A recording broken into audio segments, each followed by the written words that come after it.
Reading with your kids. Hey, so great to see you. Come on in. Hi, my name is Jadley, and this is the Reading with Your Kids podcast.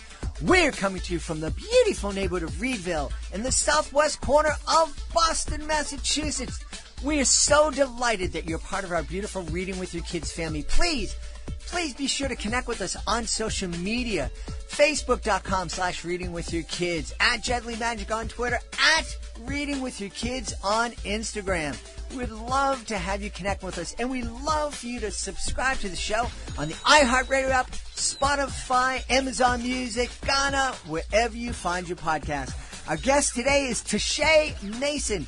She is here to celebrate her beautiful book, but I don't want to say goodbye.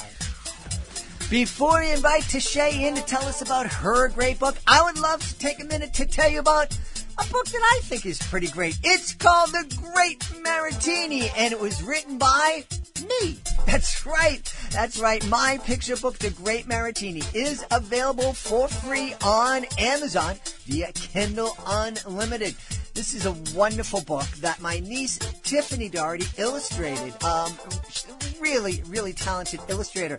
The Great Maratini is a magical retelling of the story of the Good Samaritan. The Great Maratini was an aspiring and some would say kind of clumsy magician who learned that the greatest transformation in the world is transforming feelings of caring into action to help another human being. Children'sPublishing.com called it one of the top 7 books to teach kids kindness. It's also received Story Monster approval. Check it out today, please. Go to Amazon.com. It's called The Great Maratini. You can buy the paperback edition, or you can read it for free via Kindle Unlimited. The Great Maratini. Joining us right now from Grand Prairie in the great state of Texas. Someone told me the other day, it was a person from another country, they said, how come everything in America is great? The great state of Texas, great state of Maine. Well, I haven't been there yet, but I can't say Texas without saying the great state of Texas, because everybody I met from Texas is so proud and they think their state is so great, and I can't disagree with them. And I'm really excited to introduce our guest tonight. She is the author of But I Don't Want to Say Goodbye. Please welcome to the show, Tashay Mason. Tashay, welcome to the show. How are you? Thank you. I'm great. Thank you. So it's great that you're great and you're in the great state of Texas. Before we talk about your great book, give me one thing that makes Texas great in your eyes. The size. The size. All right. Yeah, I can appreciate that. Living in Massachusetts, where you could literally drive from get up at breakfast and drive from one extreme end of Massachusetts and have lunch in the other opposite extreme end of Massachusetts. You can't do that in Texas. No, you have to take your lunch with you.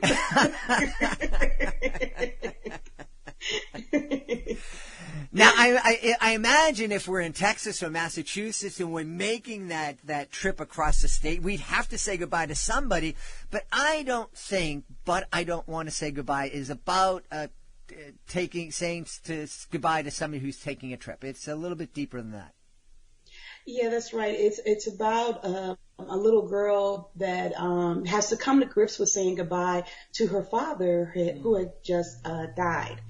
And while the mother is planning the funeral, the little girl goes through different emotions and trying to accept the fact that he's no longer there.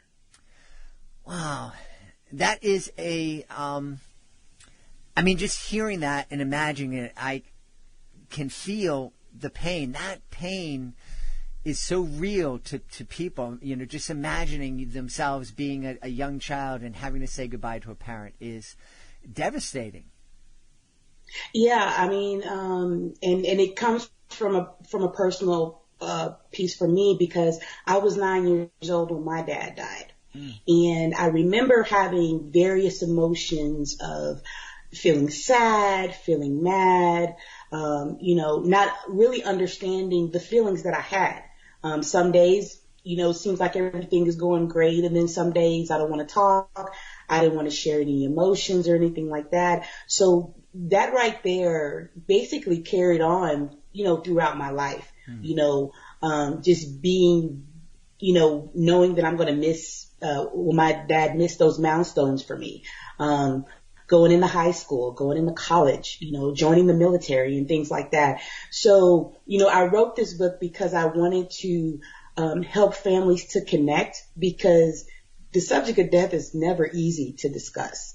As parents, you want to shield your kids from as much as you can. And then when something like this happens, especially when it's a close loved one, and that parent is grieving too, well, how can I help my child going through this process? How can I help them through their grieving process when I'm grieving myself? So I'm hoping with this book that families are able to connect and have those tough conversations and be able to say, it's okay if you're feeling sad. It's okay that you're upset. There's no time limit on this. Mm-hmm. Yeah.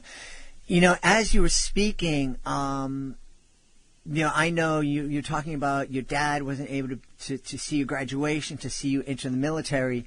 Both of my parents had, thankfully had a long life, but I think now, as my son was married a couple of years ago, and neither one of my parents were able to attend the wedding, and I know how much they would have loved to have been there. And those thoughts crossed my mind, even though they had a long, happy life.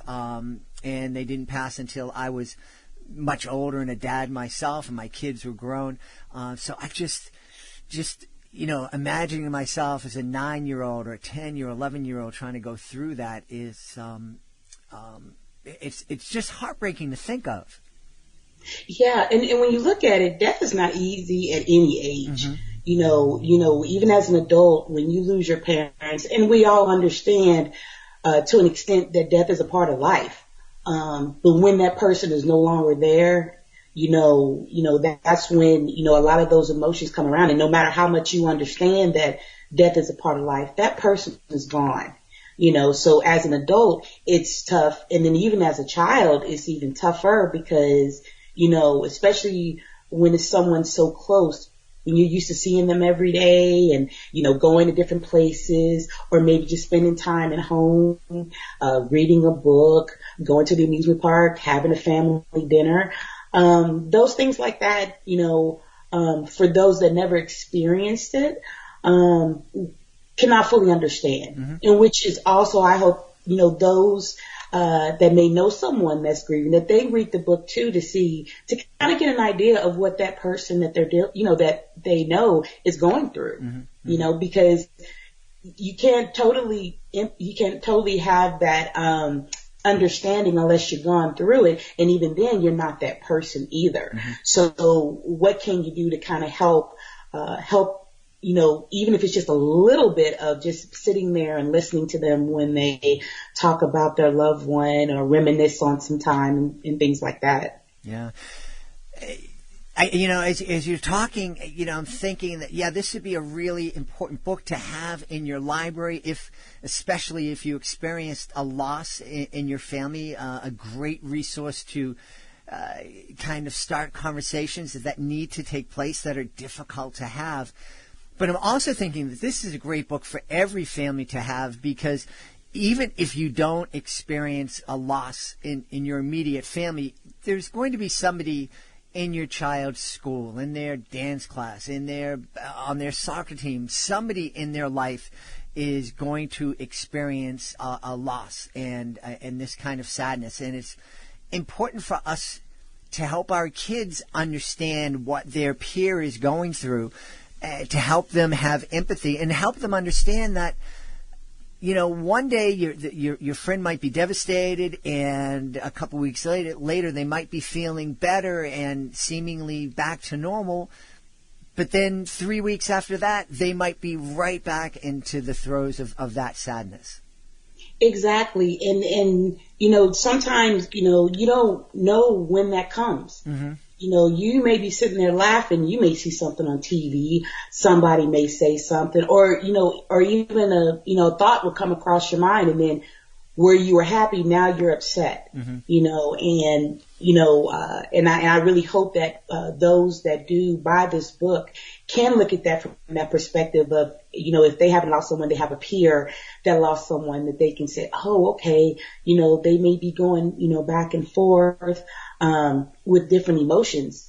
And, you know, and you know, you always want to help someone, especially when they're going through something very, traumatic, if they're sad or anything like that. And sometimes the best thing you can do is either just sit there with them or just listen to them if they're speaking about that, you know, that time and everything. Yeah. That was the hardest thing for me, I think, learning that, sometimes the best thing that you can do is to just shut up and listen. That's so tough for a lot of people.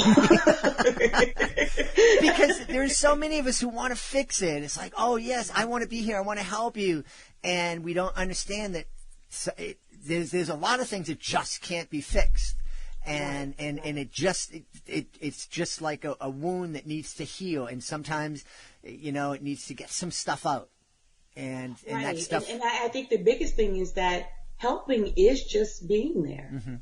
Even if it just means sitting there.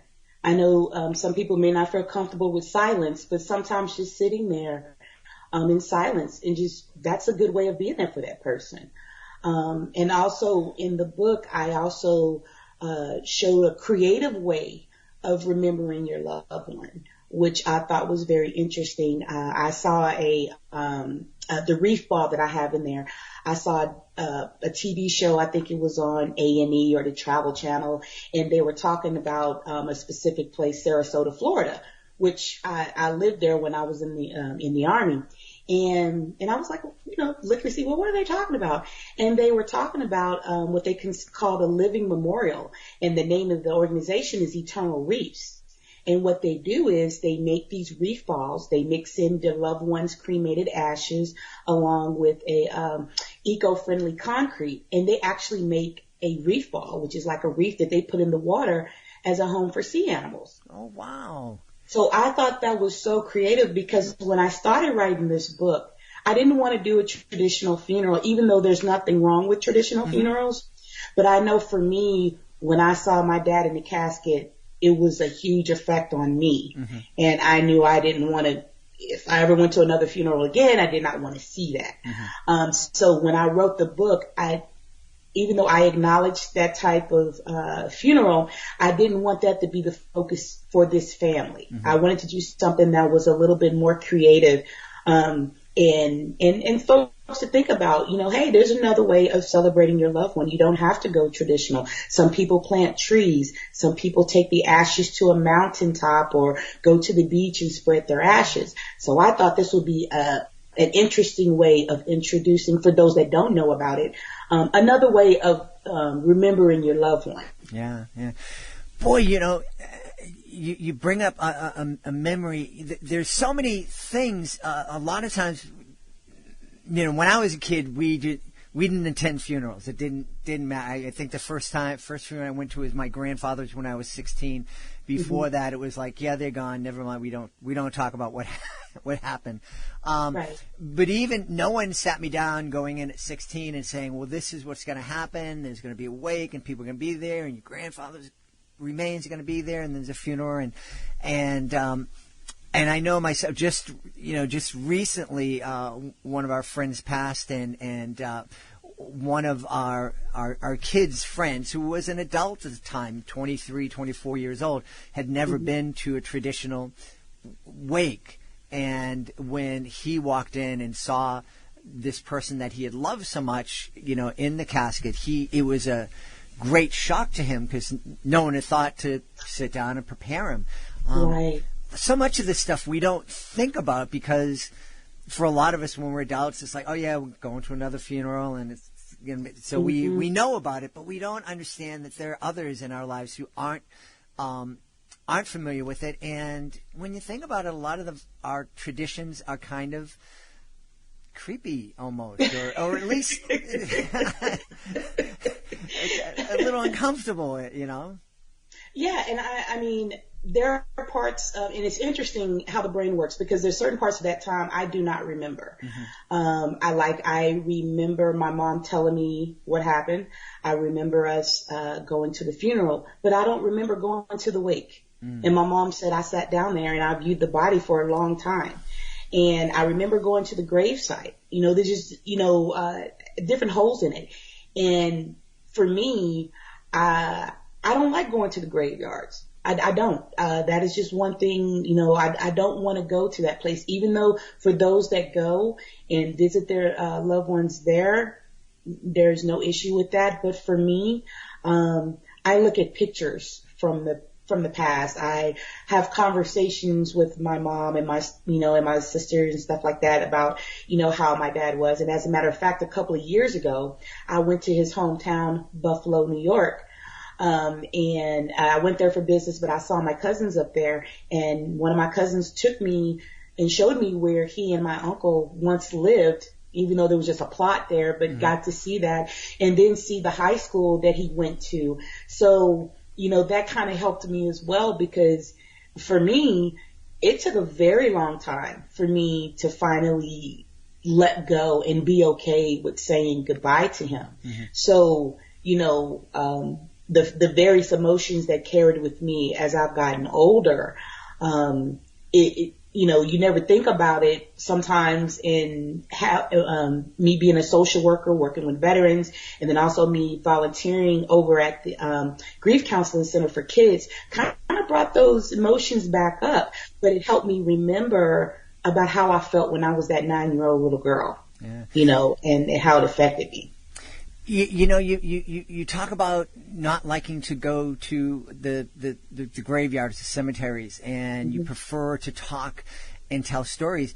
One of the things that we've talked about here on the podcast, not so much lately, but that whole idea of storytelling. We talk about how powerful storytelling is, and we know that, when we're sitting down and we're reading with our kids every night, we understand how powerful that is, and how it helps our kids develop language and empathy and vocabulary, but it also strengthens this bond between us. And if we share our family stories, and every once in a while, instead of picking up a book that's filled with pictures, maybe we pick up an album that's filled with pictures of you growing up, or of your parents, or those people who have passed away, and just looking at the pictures and telling stories. That's an incredibly powerful way, I think, for families to grow closer together and to keep those memories alive. I totally agree. Even in my adult age, I keep pictures around. I have, granted, I need to reorganize those photo albums that I have. But a few years ago, my cousin sent me pictures I had never seen before of my dad when I was a little girl for Christmas. And, it was just amazing to see that. And then my uncle, before he passed, my dad's only brother, sent me pictures of him and my dad when they were kids, pictures that I've never seen.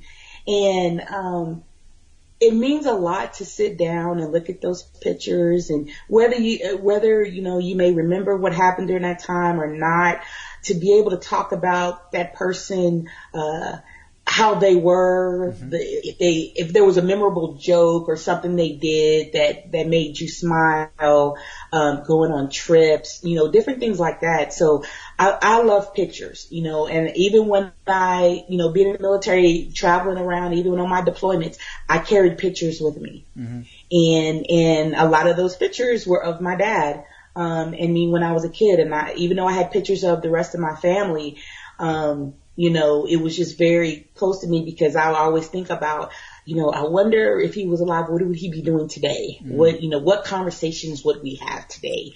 And everything, Yeah.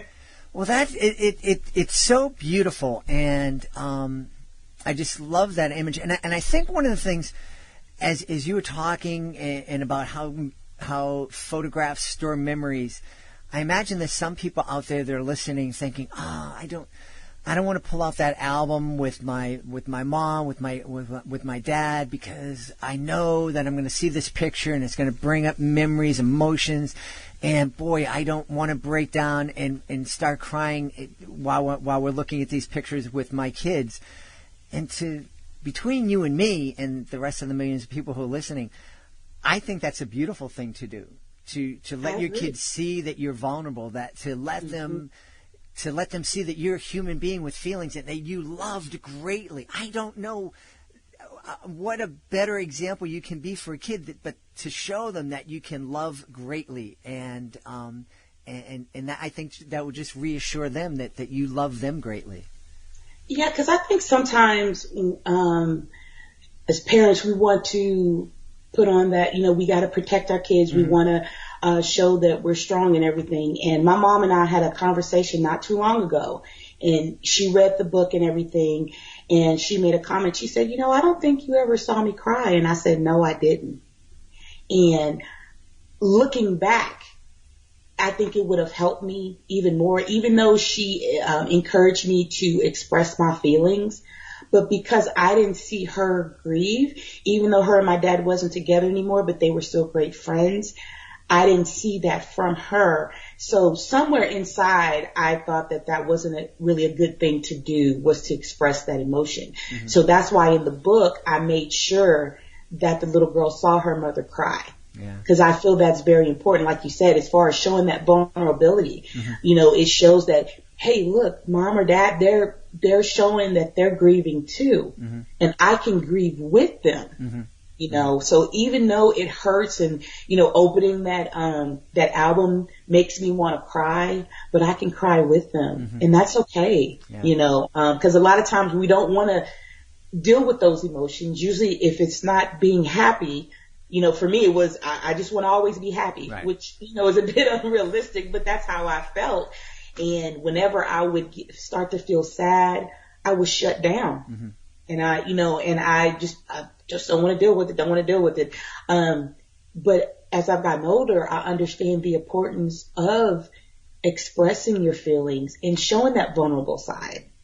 Yeah, so important. Hey, even Wonder Woman didn't win Wonder Woman 84 until she got vulnerable and cried and was at her lowest point. Then she came back and saved the world. Hey, Tarsha, I'm wondering, it must have been very difficult for you to write this book. It was. There were some days where I had to just put it to the side because it brought up, I was in my 9-year-old self when I was writing. I was, I wasn't sure that I should write the book, to be honest. The first time the idea popped in my head, I was like, I don't know. Because, even though I still go to therapy to help me with those emotions and everything. So I wasn't sure if I was really ready to do this. So then I would write a few words here, a few words there, and put it to the side for a little while and get back to it. And then when the ideas just started flowing, I said, okay, there was even a time where I just stopped and just cried. Mm-hmm. And because I thought at one point that I was going to be okay writing it, but then I was like, I just started crying, and I allowed myself to cry. Mm-hmm. I actually allowed myself to cry. And then after that, I wrote some more. Still was emotional going through it. And then when I collaborated with the wonderful illustrator, Tanya Colton Colley, her illustrations just brought it out even more. And I cried even more when I saw the illustrations and then putting it together with the words. And it made me feel really good to see that finished product. And then for my mom to read it, because my mom had went through that journey with me of me, being sad and everything. So she was a little apprehensive at first because, there's a lot of emotions coming up there. And so when she finally read it, and I was just so excited, and we, because we've been having conversations that we haven't had before, mm-hmm. which was pretty awesome, and the fact that she enjoyed it, and even though she had some emotions that she felt, it was great to, hear her talk about, how she felt back then. The fact that she was grieving too, but she wanted to make sure me and my sister was okay. Mm-hmm. So, I think, like I said before, sometimes as parents, we want to show that strong side and sometimes forget that it's okay to be a little vulnerable, mm-hmm. And especially when it comes to the death of a loved one. Yeah. Yeah. Sometimes the strongest thing we can do with our kids, as we said before, is just allow ourselves to be vulnerable, be strong enough to be vulnerable, share that emotion with our kids, and model for them that it's important to express that emotion so that they don't grow up thinking, I got to deal with this myself, got to suck it up, hold it in, get stressed, right. Get all those, those terrible health results. I'm just so happy that you wrote this book. Where can folks go to learn more about you and also learn more about But I Don't Want to Say Goodbye? If I have a website, belshayhouse.net. That's BELSHAYHOSE.net. If you can purchase books on there as well, even information about the reef balls if they're interested in learning more about that. Also on Amazon, my books are being sold on there. If people are ebook people, they love to have their digital ebook reader with them. They can order from Amazon Kindle, Barnes & Noble online, Kobo, Google Play Books, and Apple iTunes. I love ebook. I love physical books. For me personally, it's the Kindle. The idea that I can walk around with my library that also has my music and a few Netflix movies. I think that's amazing. Well, I have to say, although I think ebooks are great, I am a paper book person. I like the crease on the book in the pages and everything. So I get turned on to ebooks because I was doing reading in the gym, an hour a day on the machine, and that book when you're there and you're sweating and it's dripping onto the pages and you're trying to move it and it's the ebook was like, wow, this is amazing. Well, in that perspective, yes, ebook is 100% perfect. We've been talking to the author of a really important book that I think should be part of your family library, But I Don't Want to Say Goodbye, written by our guest, Tarsha Mason. Tarsha, this has been a wonderful conversation. Thank you so much for being here. Thank you. Please be sure to join us for the next edition of the Reading with Your Kids podcast. Our guest will be Anthony Kolink. He'll be here to celebrate his middle grade series, The Harwood Mysteries. That's the next episode of the Reading with Your Kids podcast. If you are the author of a fantastic children's book, you want to check out our Reading with Your Kids Certified Great Read program. If our panel believes that your book is worthy of 4 or 5 out of 5 stars, it becomes a certified great read. And with that status comes a whole lot of great promotional tools to help your book stand out from the thousands of books that are published every single month. You thought I was going to say every single year. There are thousands of books that are published every single month, and it is really, really hard for an author, especially an indie or self-published author, to have their book stand out and get the attention it deserves. We can help you. The Reading with Your Kids Certified Great Read program is what you want to check out. Go to our website, readingwithyourkids.com. Click on the Authors Click Here tab at the top of the page. Scroll on down to Certified Great Reads. Want to thank the folks who made today's show so wonderful. Of course, want to thank our guest, Tarsha Mason. Be sure to check out But I Don't Want to Say Goodbye.